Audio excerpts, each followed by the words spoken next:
Did you know that one of Jesus' ancestors tricked her father-in-law into sleeping with her by pretending to be a prostitute? This scandalous story involves Tamar, a woman who married Judah's son Er. When Er died, she married his brother Onan, as was the custom. But Onan died too.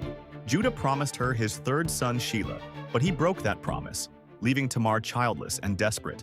So Tamar hatched a bold plan. She disguised herself as a temple prostitute and waited by the roadside. When Judah came by, he didn't recognize her and propositioned her. As payment, she demanded his personal seal and staff.